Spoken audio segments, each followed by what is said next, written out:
All right, welcome back, everybody, to the Combat Step Arcane Series cEDH tournament. My name is Cop Cop, or Steven, or as we have learned earlier, Ornaganic Fruit Rollup. And with me, as always, is MTG Hot Dog, aka Lauren, my co-caster for this tournament.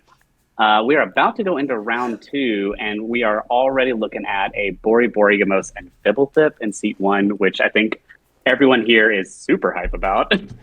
No idea what this deck's about to do, and I can't wait to see. Hopefully, if it does something cool. I want to say notably, I am not organic. I am full of processed meat.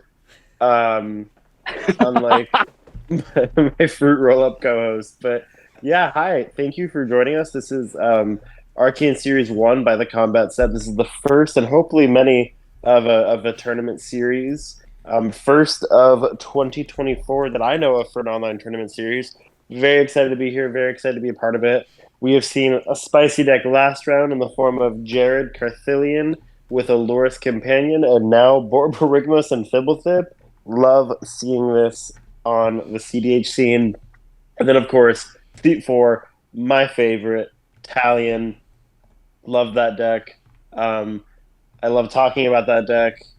And I am excited to see how this pod pans out. Borborygmos is kind of a rogue deck. If you know it, you know it. But it can steal games. Not a lot of people know what it does. And we have Krark Silas in seat 2 by a very competent pilot.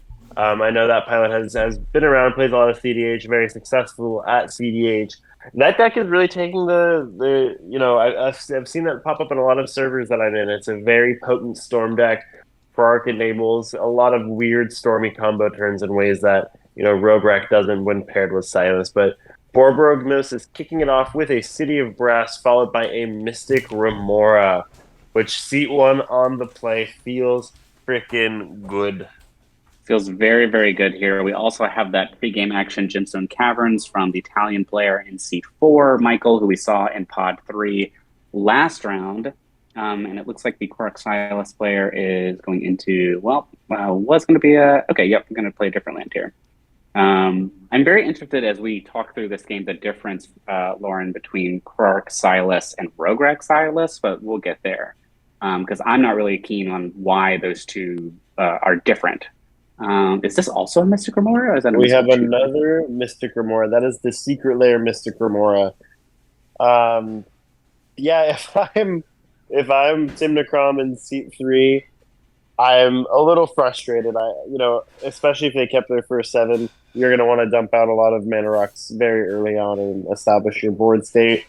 2 Remoras really, really, takes the wind out of your sails. So it looks like land pass, Talion. I mean, Talion could just rip a Jeweled Lotus. You feed 2 Remoras, but you rip your Talion. Feels dang good. Yeah, it looks like Italian also lane pass, and then turn 2. We are going to pay for the fish here and then play another land. I think that's the smart thing to do, right? If you're going to slow down the Tim Necrom player and the Italian player by paying for the fish and keeping it on board for another round, might as well do that. I imagine that's also what Krark and Silas is going to do too. Yeah, I mean, your commander, if you're Borborygmus, your commander costs 1 million mana anyway. And if you don't have the rocks, I mean, you're kind of hoping that your Remora is going to stick around longer than your opponent's Remora, and then you can really start drawing cards out of it.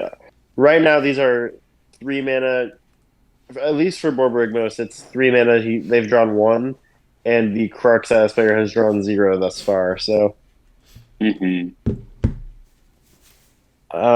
which kudos to the restraint that their opponents are showing. I mean, I will always feed a Remora to play my own, but the opponent's showing a lot of restraint to not feed into the Remoras and to not to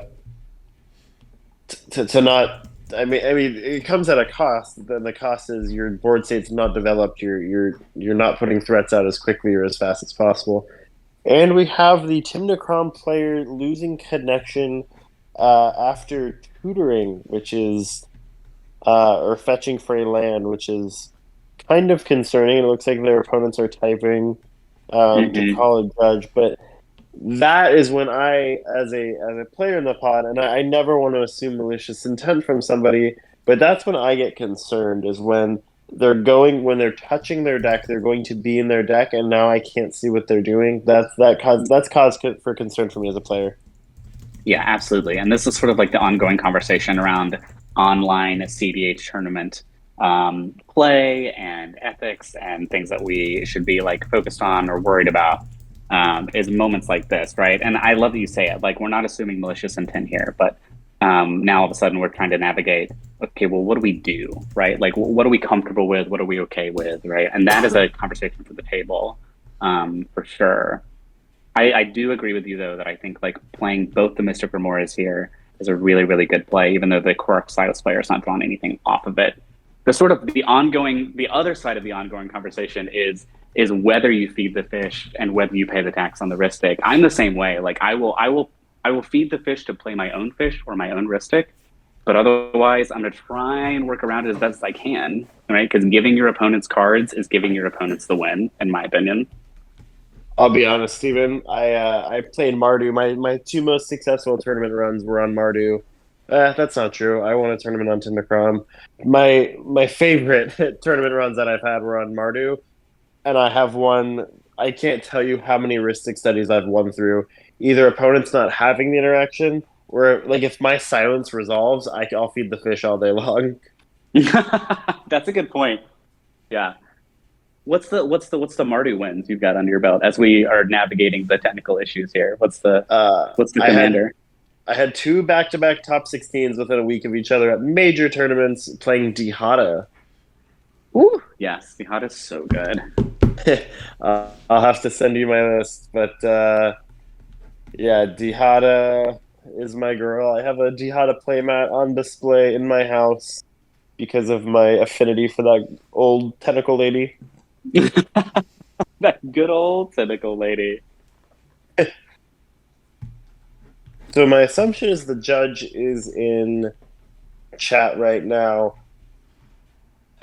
I hope they can resolve this amicably.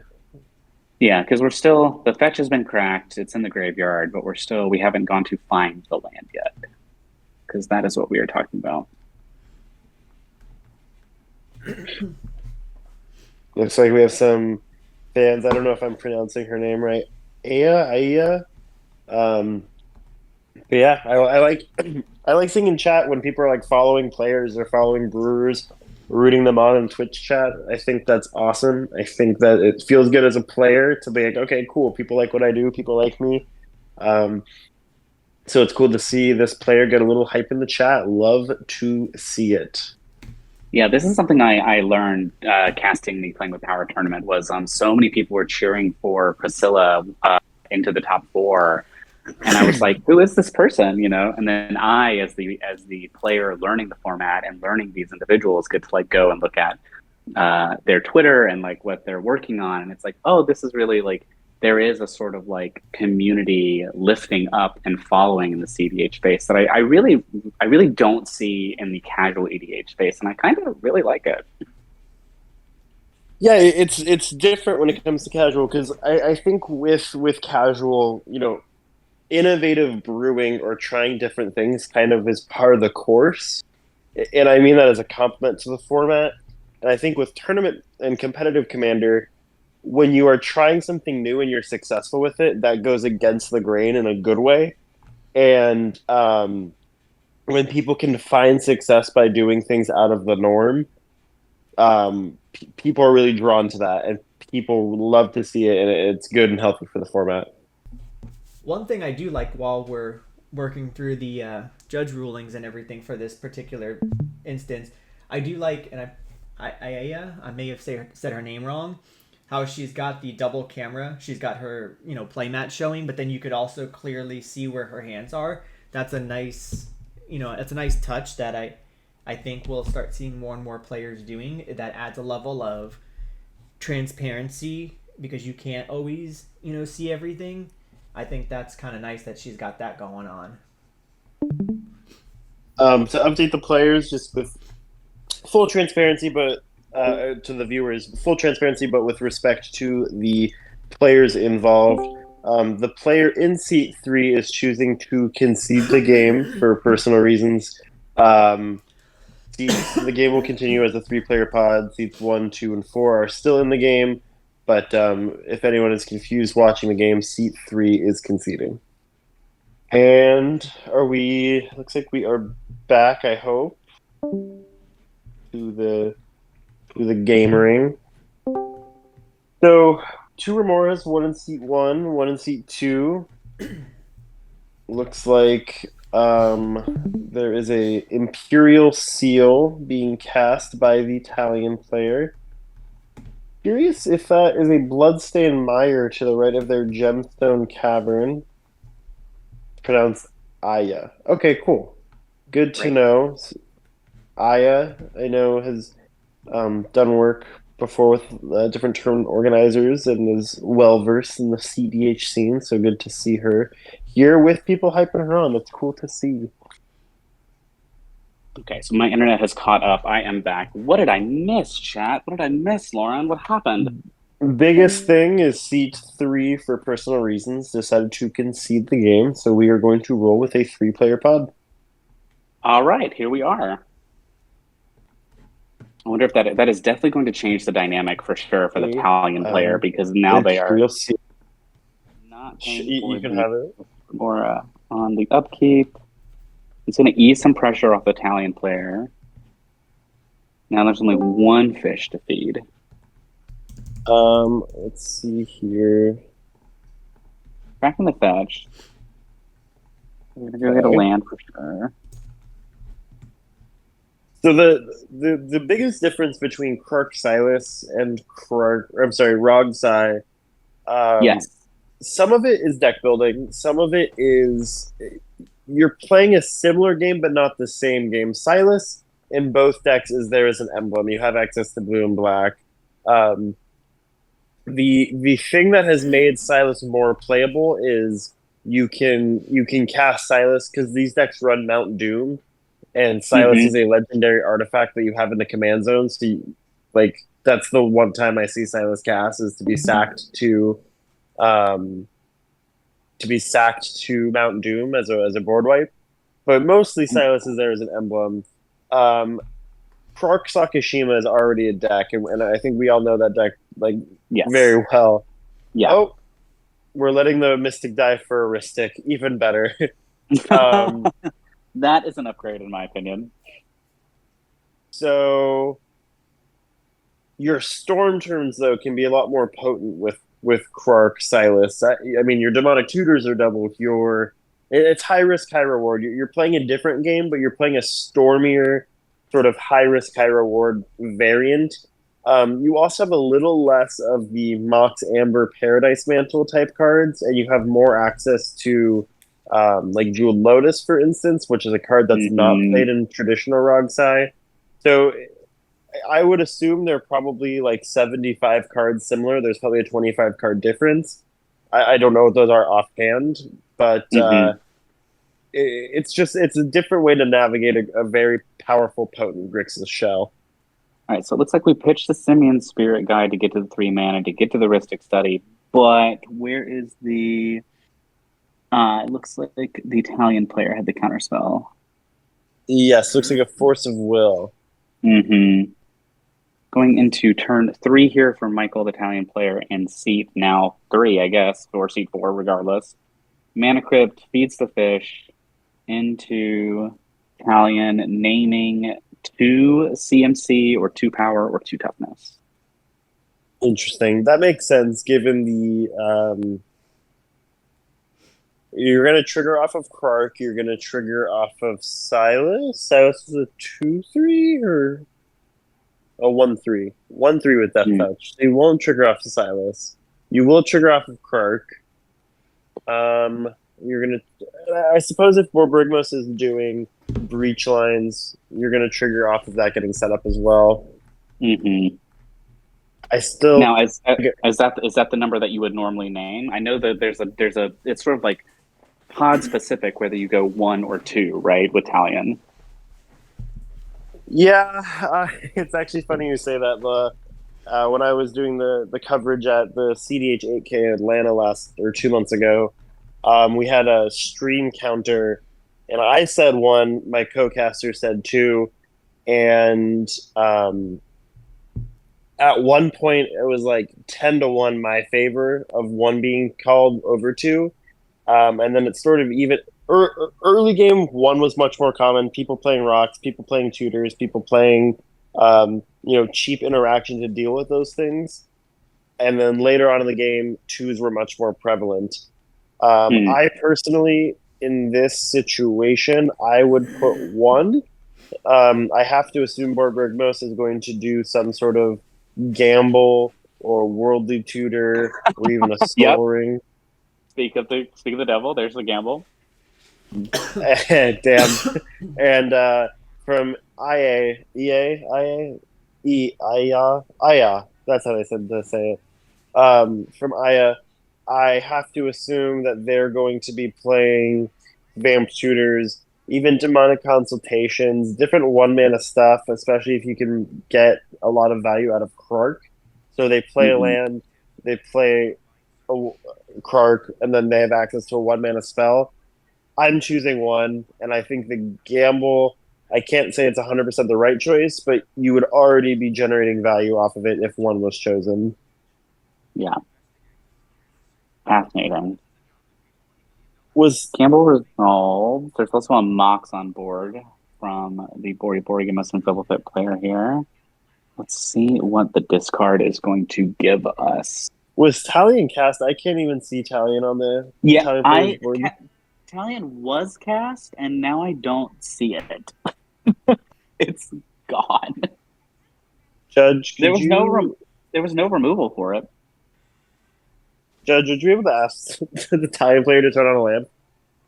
Can you please? The casters are requesting.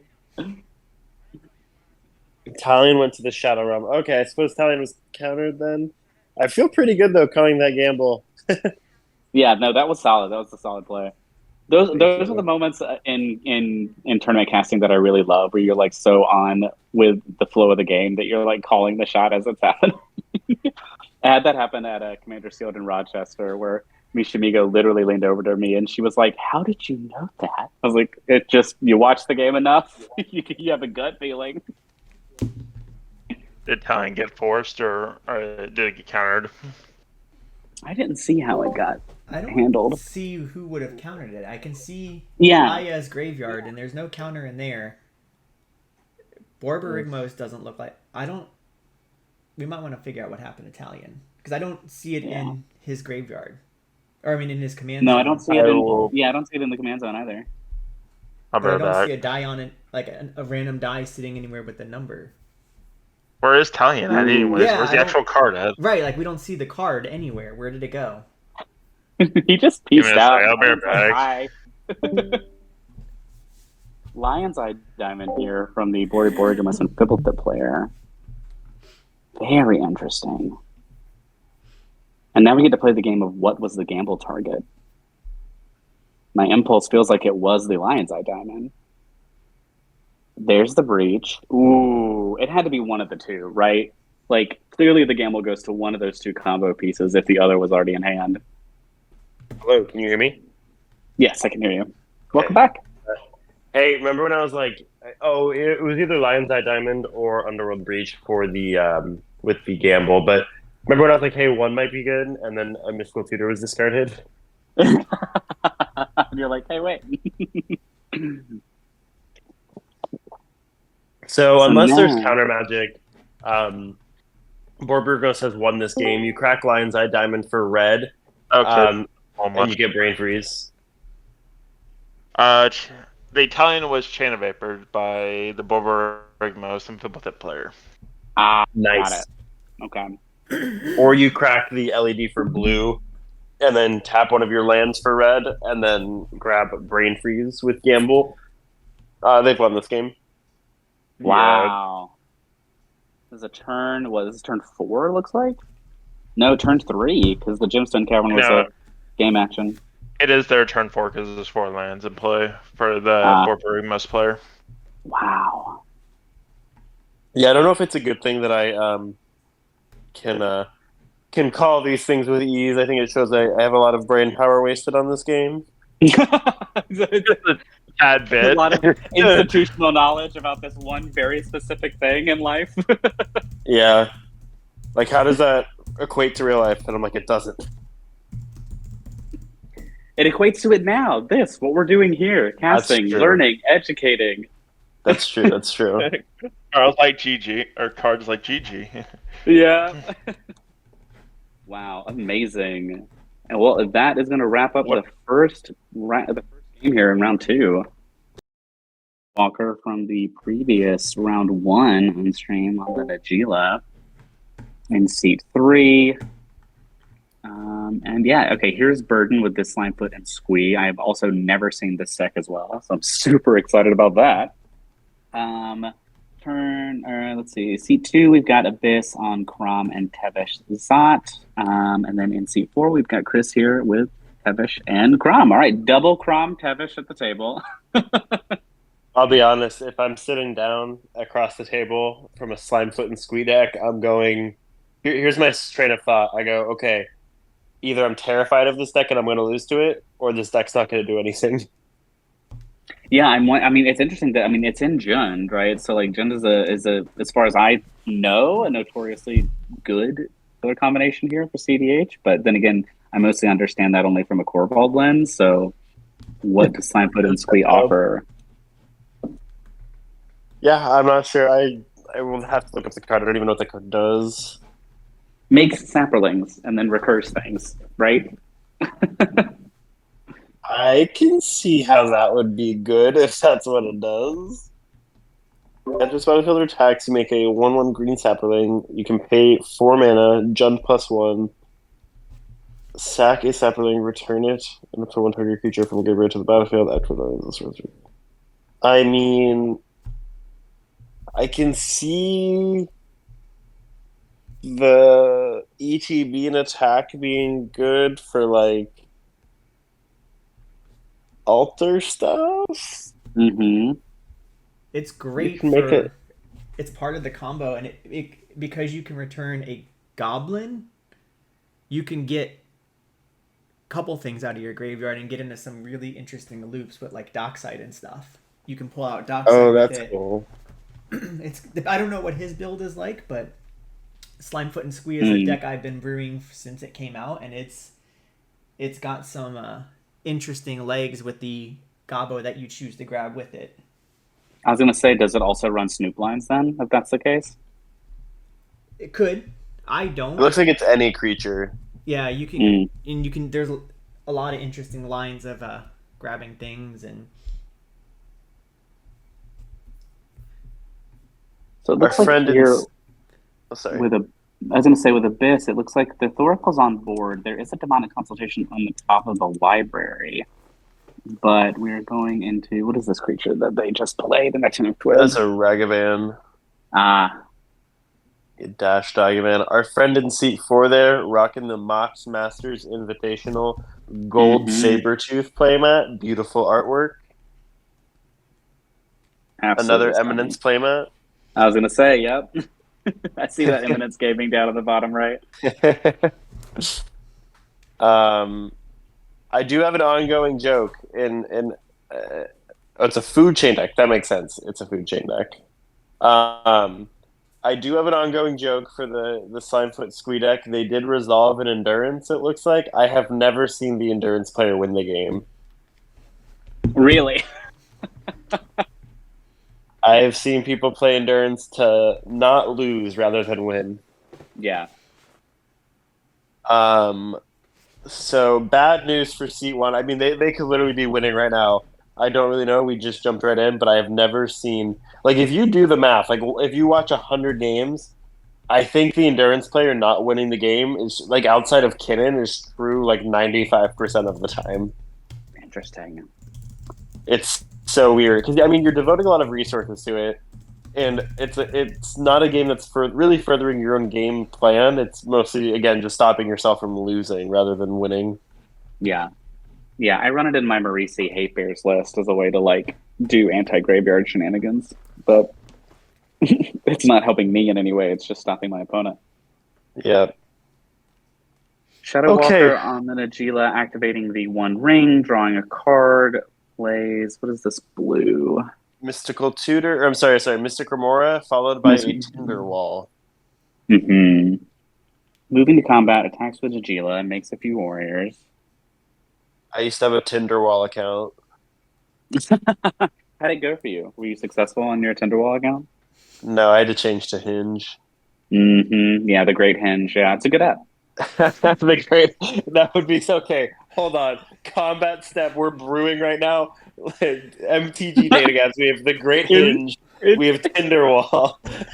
These are T-shirt ideas. Let's go. Yeah. You're welcome. We're making the merch as it's happening. I'll be sure to add all these things in our future merch store coming soon. Let's go. All right, so we're entering combat. Doesn't look like we have enough mana to go off. Are we passing the turn? What is that card? Is that the Galadriel Scorn phasing card? It looks like it. I'm wondering if we're hitting that on the Najeela? Because I see one Najeela activation on board. But that makes sense. You're stopping that activation from happening. Less warriors to deal with.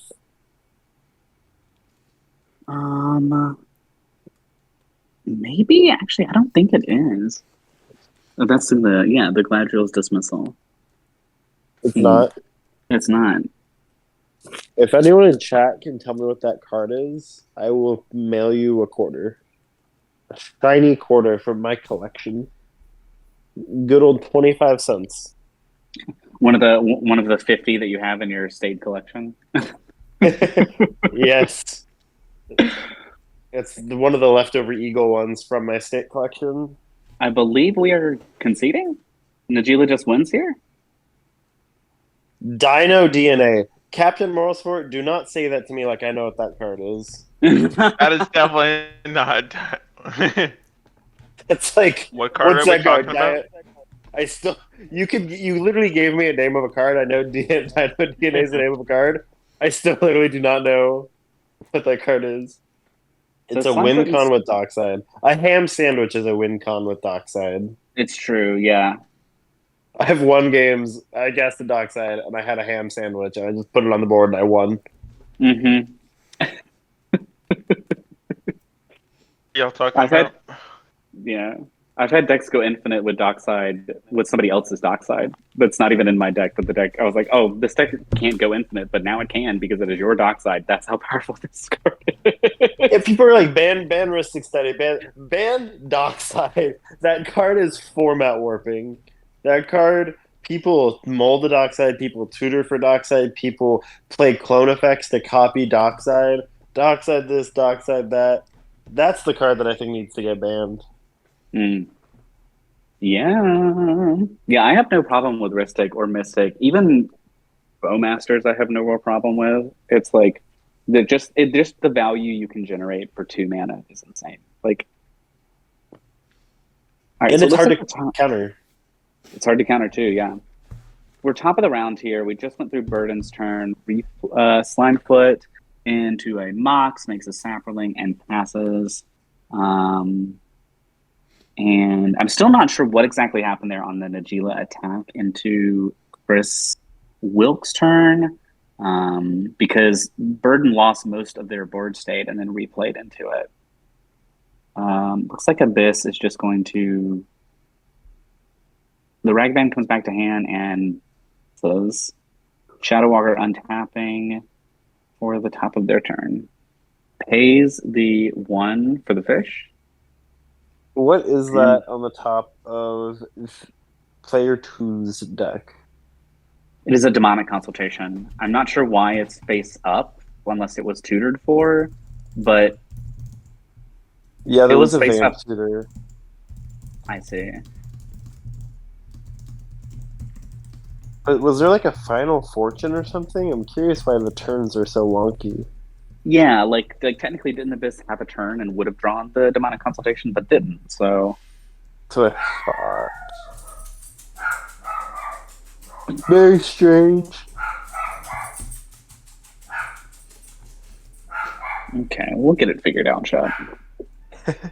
We're here for you. We're here for you. This is what we're here. We're mediators. We're in betweens. Looks like Shadow Walker taps the 1 ring to draw 3. Pretty good. So what ends? Yeah, there must have been some sort of board wipe or something, because we've lost Najila. Burden lost most of their board state. Looks like Abyss lost. Well, no, the Ragavan was dashed, so it's back to hand. There's a demonic tutor from People Shadow speakers. Walker. Hey, stop it. And that is going to resolve. The dog side extortionist. It could be a dock side. They could be. It Dock could also side be a ham count. sandwich. True. Dock side count seems low though. Yeah, I see 1, 1, 2? Does Abyss have a? No. Huh. It's not a dock Watchers? side. Is that a Dark Souls reference? Beats me. The Abyss Watchers are a cool boss. Is that Dark Souls, or is that could be Bloodborne? I could be mixing up my Soulsborne games. I'm going to look it up real quick. I think it's Dark Souls 3. This It's Dark is Souls what's important. It's Dark Souls 3. Nailed it. Damn. You're welcome, chat. Okay. Oh, I have to look up what Dino DNA does, because apparently that's a card I have to learn. I'm very interested to see what is off the demonic tutor. If it's not going to be the dock side here, the underworld breach. Ooh, The Rutro Ruby. Rutro. What we got in the graveyard? I see a lot of removal, a lot of interaction. The Tutor. Fierce Rite of Flame. Yeah. If the underworld breach resolves, do you just go straight to the demonic tutor? I found I what guess so. the No. removal spell was, or the clear up the board state one was. What was it? Mist of Lorien. Oh. Is that what's in the bottom left corner? Yes, that top card of Player 4's graveyard. Yes. Gotcha. 2 and a blue with replicate 1 blue, return target non-land permanent and each other non-land permanent with the same mana value as that permanent to their owner's hands. Interesting. Crazy. Okay, so we have a Lion's Eye Diamond from player 3. If there is no interaction, they win this game. You have a demonic tutor in your yard. You have a full grip. You just crack that. You can just you need the brain freeze, but then you win once you get the brain freeze. There's plenty of ways to do it. You can crack the LED. I don't think that's you can crack it for blue. Use the Underground Sea, cast the demonic tutor, make sure you have extra cards to escape that demonic tutor, and then brain freeze. Storm count would be 1, 2, 3. So there would be 4 total copies of brain freeze, milling 12. Then you are in the clear to escape that Lion's Eye Diamond and win through a Underworld Breach line.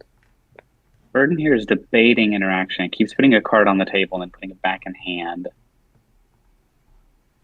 Curious I don't think we've gotten. Jund has. Do you win? Yeah, that? is it a Tybalt's trickery? It doesn't really matter, right? Even if you counter it, if you counter the Lion's Eye Diamond, it goes to the graveyard. Like, you've got to exile it. Yeah, I don't know what really makes an impact here. I'm waiting with bated breath. You have 2 mana available to you. You let the Underworld Breach resolve, which that's almost a strange part. The choke point to fight over is not the Lion's Eye Diamond. It is the Underworld The Breach. endurance. So there's the endurance that was bounced back off the Mists of Lorien. Evoking it, it looks like definitely going to be targeting Shadow Walker's graveyard here in response to the Lion's Eye Diamond cast. Interesting. There is interaction in the graveyard now that the Underworld Breach has resolved, but Yeah, that's why I'm curious. That's why, again, the choke point, the focal point is you do it while the breach is on the stack. Then your opponent doesn't have an opportunity to like get anything out of the breach, but it looks like the endurance resolved, thus sealing the fate of seat one of not winning because the endurance player doesn't win. And that breach line. Here's the scary part: is there's still cards in hand, so they can still crack the LED. Yeah. And Oh, they just have the brain freeze. Oh. GG. Wow. So the endurance really. Wow. Interesting. That is interesting. I wonder if that was the bait, right? Like knowing that you have the brain freeze in hand, right? Underworld breach resolves. Okay, Lion's Eye Diamond. Like bait the interaction, because it doesn't really matter. As long as the Underworld breach resolves, Shadow Walker's got the Lion's Eye Diamond and the brain freeze in hand regardless. Ooh. Yep. Expertly done. That is another game in round 2, won by a Underworld Breach Lion's Eye Diamond line. Fascinating.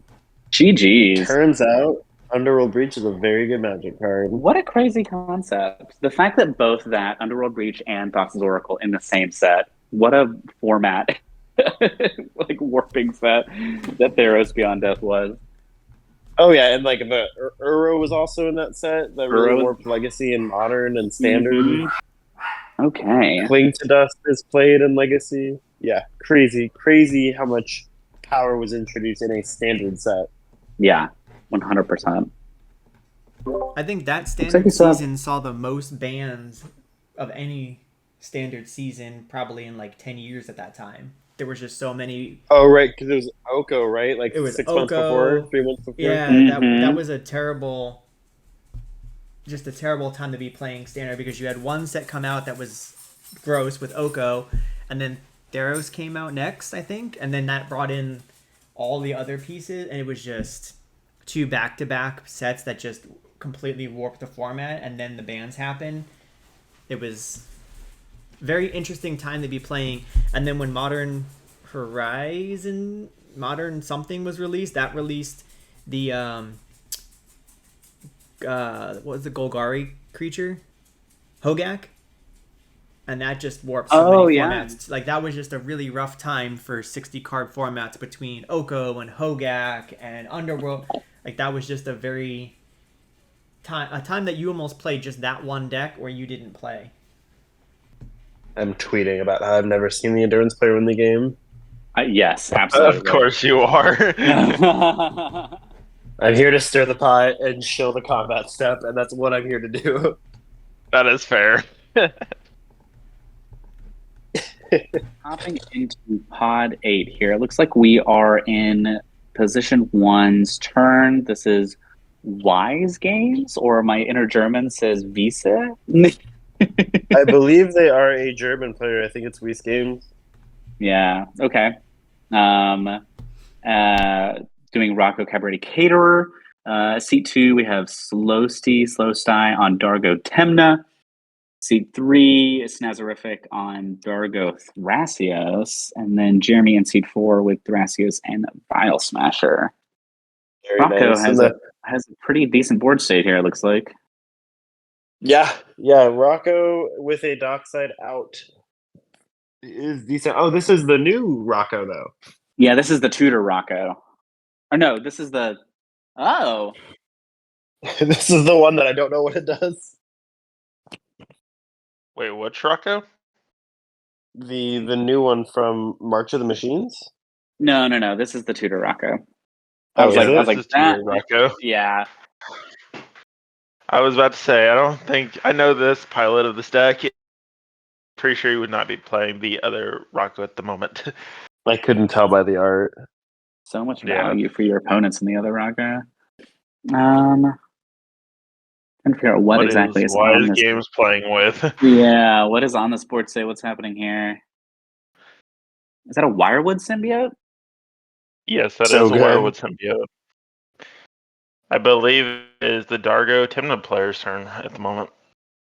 I love Dargo Timna. I love Dargo Thrasios. I'm a big Dargo enjoyer. Yeah? Oh, yeah, I love Dargo. I had a very janky brew that I had made with comedian MTG. We had a Dargo Thrasios list that was Oh, wow. it was We'll pause this. terrible, but it was Okay. awesome. I'll be right back. Okay. I ran Chatterstorm in a cEDH deck, which was a treat. A treat. A little treat for me. Yeah, it definitely looks like we are. It is Slow Stie's turn here. Oh, there's the Rocco. I see it now. I was looking at the card to the bottom left of the Rocco, and I thought that was the new Rocco. Yeah, I wasn't sure what the bottom left creature is. What is that card? It looks like some random common from Khans of Tarkir.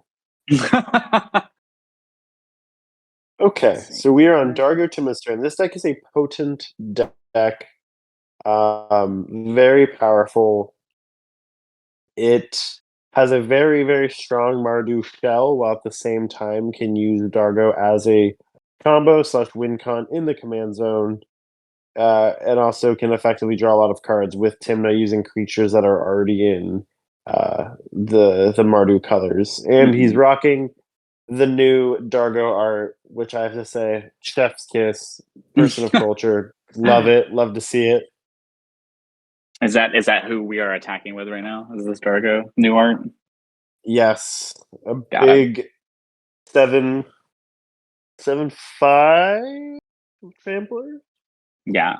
That is one of the things I've been learning about this format as well now that I'm getting into it, is that decks like Jessica Ishai, Dargo, Temna, decks that can pressure combat damage, especially commander damage, on top of threatening combo win as well, is super, super viable, super spicy, instead of just being one or just being the other. Like, that's the thing I struggle with my Amanatu list, is that it can't pressure via combat damage. It can only combo out. And I love decks that can do all of those things, right? Can do combat pressure, can do control, can do combo threat. Yep. That's the attractive part about Dargo, is having access to that combo piece in your command zone just inherently when you start the game makes mulliganing and game decisions so much easier as a pilot. I mean, obviously every deck has its downsides, but it's potent. What do we have here? Oh, that is an Ob Nixilis, it looks like. Ooh, okay. Ob Nixilis and Casualty to the Dargo. Is that's the adversary one, right? Looks like it. Kingpin adversary. Captain Moral Support wants to know if you are running out of time in Animatu. I am currently running out of time, but having just watched Kai Fervent Alchemist deck tech on Amanatu, I might be switching it out because Kai's list and my list are very different. And as far as I know, we're the only two people who are heavily on the Amanatu situation. Yeah, I watched that deck tech and I was like, oh, the logic is pretty solid to not run out of time, as it does remove your own creature-based strategies and win cons. Like, yeah, you can lock the board out, but you can't win. And that, I think Amanatu struggles with that a lot. It struggles with constantly saying no, but not really saying yes or closing the game out. Right. Okay, looks like the Ob Nixilis here is not resolving. There is a offer you can't refuse on the table from Jeremy in seat 4. Is casualty part of the cost, or is it an enter the battlefield effect? Casualty is part of the cost. Oof. Yeah. You're able to 2-for-1 your opponent. Although sacking Dargo to a casualty does help to reduce the commander tax, it counts as a sacrifice towards the total Dargo count, and then you get 2 treasures from offer you can't refuse. So you might just be able to redeploy Dargo. That's Yeah, my that's what I was Dargo about math to is a say. little rusty, but Yeah, the 2 treasure off the offer you can't refuse kind of like leans into the Darker recast. It's not ideal, but it does stop the Ob Nixilis. yeah, stops the bleeding quite a little bit. I was gonna say quite a bit, but I was like, no, it's only a little bit. Something quite a little bit is what defender you said. Well, it's also, if the Ob Nixilis here does resolve, it's not like there isn't a board state already with creatures that can just swing into it. I think they are calling judge to see if casualty is part of the cost. Interesting. Nazarific has their own Dargo out on board, so it's not like we can't just punch again for another 7. I believe casualty is part of the cost, I but we believe it will is let the too. judge call it. That is what they are here for. I'm going to read MTG. Is an optional additional cost. But you do it when Additional you cost. cast it. And Dargo was put into the graveyard, or the command zone, or the dead zone. I feel like this is an important call here as well, considering that Slow Stee is at 8 life, right? Like, I think this feels like a call that's also like, please, I hope this works the way it does, or else I'm going to be screwed. Yeah, I'm dead if this doesn't work. Yeah, exactly. Who knows how? Yeah, I want to know how Slow Stee got to 8 life already, but we'll never know. Maybe it was an ad mouse somewhere, but. Judge, was the call the casualty, and if it's on cast or ETB? Yes, it exactly was that. Damn, I'm good at this. And it's an additional optional cost, but then he sacks the Dargo, and then it got countered, and then he's like, wait, what is this timing? Yeah, exactly. Is what that was. Damn. Was he upset? No, he just did not know how the actual interaction worked. Damn. Well, It looks like the Omnixilus did resolve. The original did resolve. The copy did not, I don't think. Got it. Unless there was a counter after I left the call. No, there's just one offer you can't refuse on the stack. So Yeah. that's so weird. Yeah, it is. A copy isn't legendary, and it's starting Right. loyalty X. Interesting. So it is a copy that is put onto the stack and can be countered. So yeah, they get 1 Obnixilus, no Dargo, and 2 treasure. And they can use that treasure to presumably recast Dargo if need be. They could also make they mix devils, right? Or demons? Mixed devils. Looks like Slow Steam -2 the Omnixilus here to create the 1/1 red devil that when it dies it deals 2 damage to any target. Leaving the Omnixilus at 1 loyalty. Sacking the treasures. And yes, we are recasting Dargo. Rip the devil. Bye, devil. Did so good. You did great. And that'll 0.2 damage at something. It is 1 damage off the Obnix. The Vexing Shusher? If it's 2 damage? It is 1. Oh, it's 1? Yeah, I think you 1. need the Imperial Recruiter just to help reduce the amount of attackers.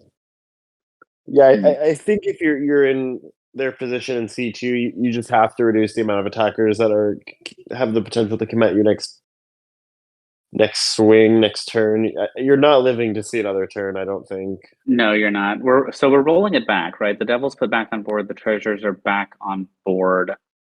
Dargo back in the command zone. There's stacks piece we're not seeing. Yeah, what are we missing here? The Esper Sentinel. I do not see any stacks pieces. Yeah. Do you recognize the card to the bottom left of the Rocco? Bottom. I know what it is. It's all colors at that point. I don't remember the name of it. I want to say something Wayfarer.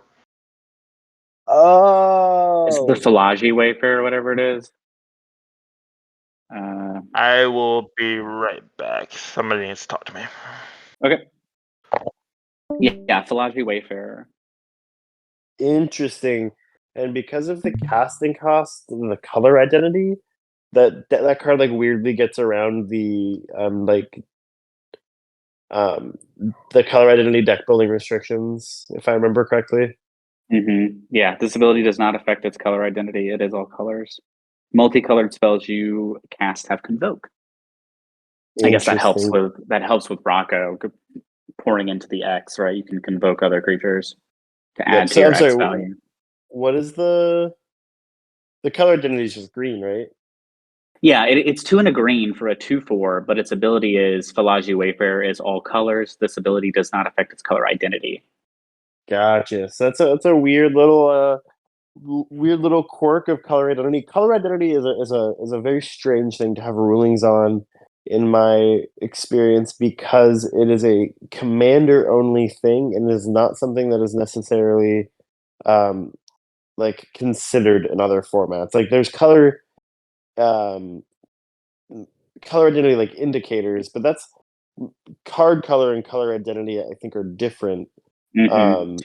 Like two different things. and color identity is only cared about in Commander, so it's not something that has like rule support. I don't think. Yeah. Okay, so we roll it back. The treasures get sacked. The devil dies. Dargo cast. Looks like the damage is pointed at the Vexing Shusher. It's a pretty good target for Mhm. one red green hybrid mana. So red or green, you can make spells uncounterable. It's a very potent, powerful effect. I love Vexing Shusher. All right, so we go to Snazarific's turn. Untap, upkeep. Recruit of the Guard, Dockside, and Dargo on board. Cracking the fetch, finding the land. Turn is passed. Mm-hmm. I mean, they stopped the bleeding a little bit to try to live to see. They're not going to get killed by the other Dargo player, but I don't think they live through the next Rocco turn.